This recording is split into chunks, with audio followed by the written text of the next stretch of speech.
एक कदम ईश्वर की ओर। निर्वाण प्रकरण उत्तरार्ध 96वां सर्ग। पाषाणोपाख्यान के तात्पर्य के रूप में चिति का विवर्त रूप जगत भ्रम और अजर अमर चिति रूप आत्मा ही ब्रह्मानंद है।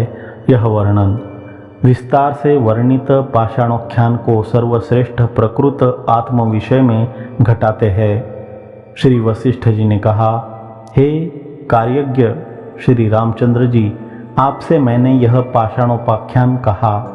पाषाणाख्यायिका से जो विज्ञान दृष्टि प्राप्त होती है, उससे यही आप निश्चय कीजिए कि सभी सृष्टियां चिदाकाश में या शून्यता में ही स्थित है।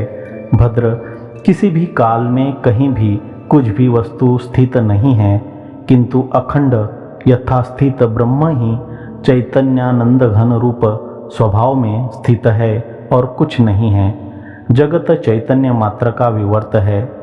यह सब को अपने अपने स्वप्न के अनुभव से सिद्ध है। यह कहते हैं, राघव, आप ब्रह्म को केवल चेतन रूप ही जान लीजिए। वह अपने असली स्वभाव से कभी भी ऐसे ही च्युत नहीं होता जैसे कि आत्मा स्वप्न में नगर रूप होता हुआ भी अपने स्वभाव से च्युत नहीं होता। इससे विवर्त का लक्षण यही निकला कि स्वरूप से च्युत न हुए पदार्थ की अन्य रूप से प्रतीति विवर्त है। यह लक्षण जगत में प्रसिद्ध ही है। जैसे स्वप्न आत्मा का विवर्त है, वैसे ही समस्त जगत ब्रह्मात्मा का विवर्त है। यह जानना चाहिए। यह कहते हैं, चिदाकाश ब्रह्म समष्टि जीव के रूप में चाहे सूक्ष्म उपाधि को प्राप्त करे, चाहे स्थूल दृश्य रूप उपाधि को प्राप्त करे, दोनों में अपना निर्विकार स्वरूप त्यागे बिना ही स्थित है। यदि जगत ब्रह्म का विवर्त हो तो परमार्थ दृष्टि से क्या स्थित है, इस पर कहते हैं, न तो स्वयंभू की अर्थात समष्टि हिरण्यगर्भ की स्थिति है, न जगत की स्थिति है, न स्वप्न नगर की ही असली स्थिति है, किंतु इस परिपूर्ण आत्मदृष्टि से केवल चिन्मात्र ब्रह्म की ही स्थिति विद्यमान है। दृष्टांत में भी यह बात समान है। यह कहते हैं, जैसे स्वप्न में नगरादि रूप होकर भी चिन्मय आत्मा अपने स्वरूप में ही स्थित है, वैसे ही सृष्टि से लेकर महाप्रलय पर्यंत की अवस्था तक जगत रूप होकर भी ब्रह्मरूप चैतन्य अपने स्वरूप में ही स्थित है। जितनी सृष्टियां हैं, उन सब का जो अनुभव होता है, उसमें चिति की बराबर अनुवृत्ति होती है। इससे भी यह निश्चय होता है कि चिति ही जगत के रूप से स्थित है। यह कहते हैं, जैसे सुवर्ण और सुवर्ण पत्थर का अर्थात सुमेरु पर्वत पर सुवर्ण पत्थर प्रसिद्ध है, अथवा स्वप्न नगर और स्वप्न दृष्टा आत्मा का परस्पर कभी भेद नहीं हो सकता, ठीक वैसे ही चिति और सृष्टि का भी परस्पर कभी भी भेद नहीं हो सकता। जो भी कुछ है वह केवल चिति ही है, सृष्टि नहीं। सुवर्ण के विकार कटकादि स्थल में वास्तव में सुवर्ण ही है, कटकादि नहीं। वैसे ही यहाँ समझना चाहिए। भद्र, स्वप्न पर्वत स्थल में क्या है? चिति ही तो स्वप्न पर्वत है।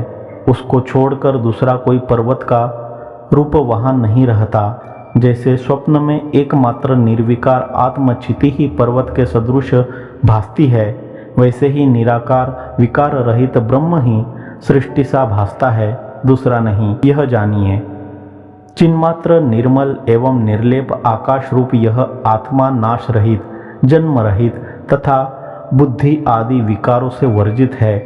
अतः हजारों महाकल्पों में भी यह न तो उत्पन्न होता है और न विनष्ट ही होता है। जीव रूपी पुरुष चेतन रूप निर्मल आकाश ही है।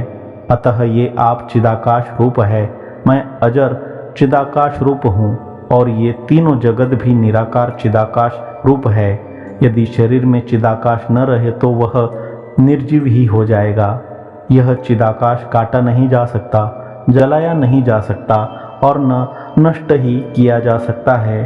अर्थात आत्मा छेदन, ज्वलन एवं नाश इन सब का अविषय है। भद्र, इन सब कारणों से न कुछ मरता है और न कुछ उत्पन्न होता है। चित्त में प्रकाशन स्वभाव है, इसी से चित्त प्रकाश ही जगत के रूप से भासता है। चित्त का मरण या भेदन मानने में कोई प्रमाण नहीं है, और यदि मानोगे तो सभी का मरण हो जाएगा, यह कहते हैं। यदि चेतन मात्र स्वरूप जीव का मर जाना ही मान लिया जाए तो पिता के मर जाने पर उसका पुत्र भी मर जाएगा। इसमें किसी भी प्रकार का संदेह करना ही नहीं चाहिए, क्योंकि पिता पुत्र तो एक रूप ही है, भिन्न नहीं है। इसलिए चेतन आत्मा जीव नहीं मरता, यही मत निश्चित है। एक ही भूतात्मा प्रत्येक भूत में स्थित है। इस श्रुति सिद्धांत के अनुसार भूतात्मा का मरण मानने पर सब भूत अर्थात प्राणी मर जाएंगे, यह कहते हैं। यदि एक प्राणी के मरने पर सदा ही सब जंतु मर जाते तो ऐसी स्थिति में सारा भूतल जनों से रहित शून्य ही हो जाता, अतः आत्मा मरता नहीं। श्री राम जी, आज तक किसी भी स्थान में किसी का भी चिन्ह मात्र स्वरूप मरा नहीं है, और चेतन से शून्य भूतल भी किसी समय नहीं रहा है। इसलिए पुरुषात्मा चेतन को अविनश्वर ही समझिए। इस स्थिति में चेतन आत्मा के परिज्ञान से ही जन्म मरणादि रूप अनर्थ की निवृत्ति सिद्ध हुई, यह कहते हैं। मैं एकमात्र चेतनात्मा स्वरूप ही हूँ। मेरा शरीर आदि अनर्थों के साथ संसर्ग है ही नहीं। इस तरह का जब ठीक ठीक ज्ञान हो जाता है तब जन्म मरण आदि अनर्थ रहे ही कहाँ। भद्र मैं निर्मल चेतन मात्र रूप हूँ। इस तरह के आत्मा के अनुभव का जो पुरुष कुतर्कों से खंडन करते हैं, वे पुरुष आपदाओं के समुद्र में डूबते ही रहते हैं। मैं चेतन रूप हूँ, गगन से भी अति स्वच्छ हूँ, सनातन हूँ, व्यापक हूँ और सब तरह के विकारों से शून्य हूँ।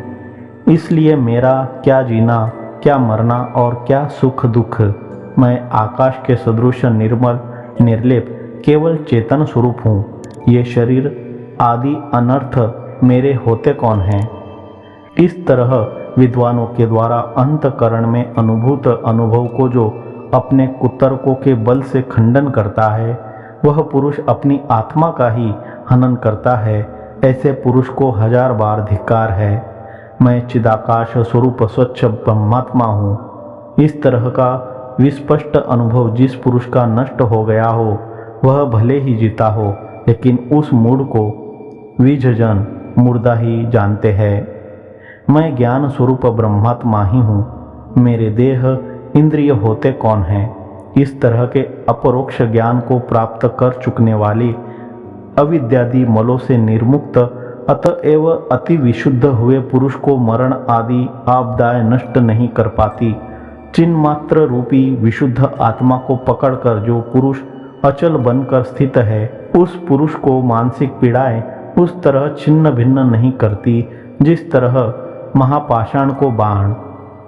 जो पुरुष अपने चेतन स्वभाव को भूलकर तुच्छ शरीर में आस्था बांधकर बैठे हैं, उन्होंने असली सोने को छोड़कर राख को ही सोना समझकर ग्रहण किया है। यही वास्तव में जानना चाहिए। मैं देह रूप ही हूँ। इस भावना से पुरुष का बल, बुद्धि और तेज नष्ट हो जाता है और मैं चेतनात्मा ही हूँ। इस ज्ञान निष्ठा से उसका बल, बुद्धि और तेज उत्तरोत्तर बढ़ता जाता है। मैं आकाश के सदृश अति स्वच्छ विशुद्ध परमात्मा रूप हूँ। मेरे जन्म मरण ही क्या। इस प्रकार की निष्ठा हो जाने पर पुरुष में लोभ, मोह आदि दोष रहेंगे ही कहाँ, क्योंकि वे आत्मा में तो रहते नहीं। इसलिए ज्ञानी पुरुष की वे क्या क्षति पहुँचाएंगे।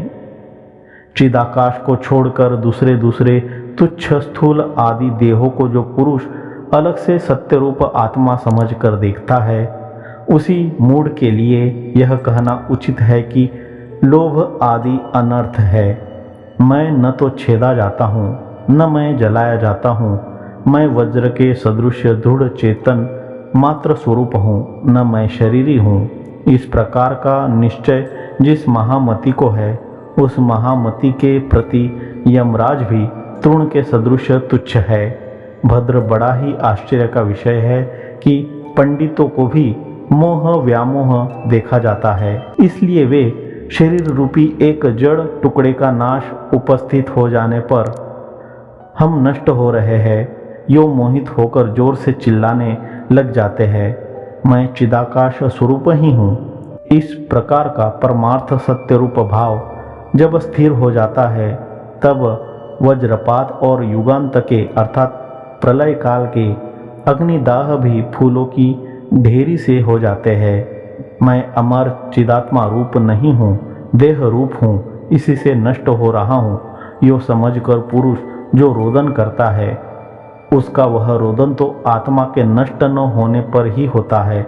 इसलिए विवेकी की दृष्टि से नट के सदृश रोदन विडंबना एक परिहास का खेल ही है, दूसरा कुछ भी नहीं। यह सदा अपरोक्ष रूप चेतन रूप ही मैं हूँ, देह आदि दृश्य रूप मैं नहीं हूँ। इस प्रकार के निश्चय से जिस पुरुष का अंतकरण पूर्ण है वह महात्मा कहीं पर भी मोह में नहीं फंसता। मैं चेतनात्मक आकाश हूँ, मेरे विनाश का कोई भी सटीक हेतु नहीं है, सारा जगत चेतन सत्ता से व्याप्त है। अतः तुम लोगों को यहाँ जन्म मरण आदि का संशय ही नहीं करना चाहिए। हम लोग चेतन से अन्य हैं ऐसा जो कहते हैं वे क्या चैतन्य युक्त होकर कहते हैं अथवा चैतन्य से शून्य होकर कहते हैं। पहला पक्ष लेते हैं तो अपना चेतन स्वभाव जानकर वैसा कहना ही नहीं बनता।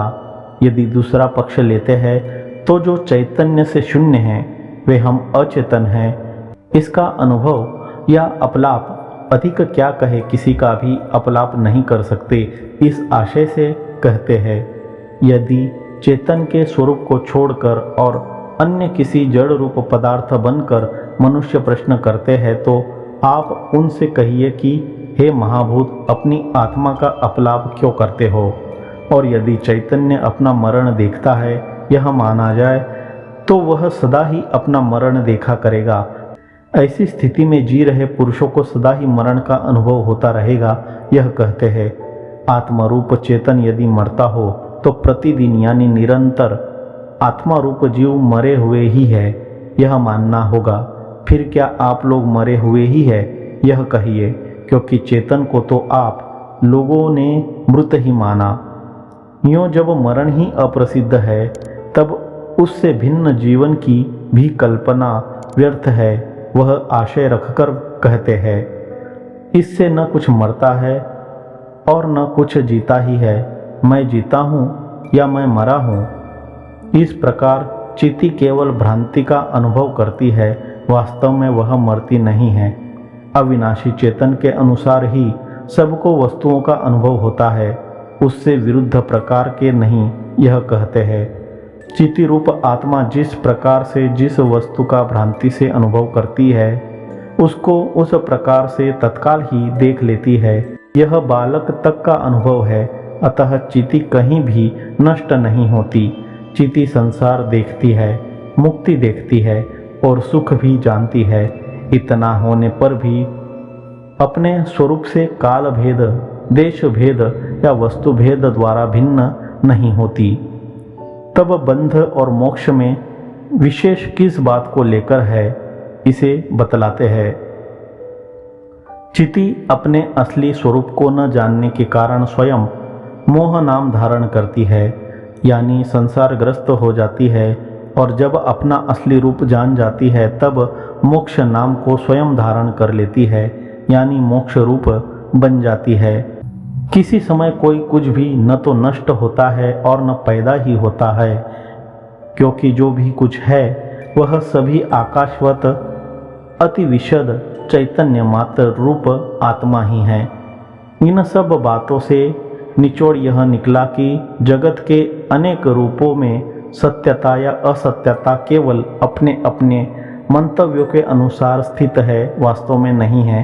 यह कहते हैं ऐसी कोई चीज नहीं है जो सत्य न हो या ऐसी कोई चीज नहीं है जो झूठी न हो, क्योंकि अपनी अपनी मति के अनुसार जिसने जैसा निश्चय किया उसके सामने वैसी ही वस्तु उपस्थित हो जाती है, परंतु यह वस्तु स्थिति नहीं है।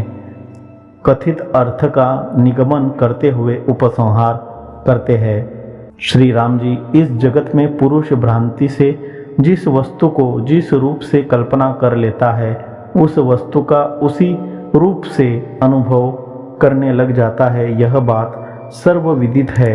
इसलिए ये सब पदार्थ विषामृत दृष्टि के सदृश अर्थात यानी विष को अमृत समझने के सदृश काला दिवस अनियतादि ज्ञान रूप संविद के अनुसार ही व्यवस्थित है। अतः कुछ भी वस्तु चिति रूप आत्मा से भिन्न है ही नहीं, यह बात निर्विवाद रूप से सिद्ध हो चुकी है। 96वां सर्ग समाप्त।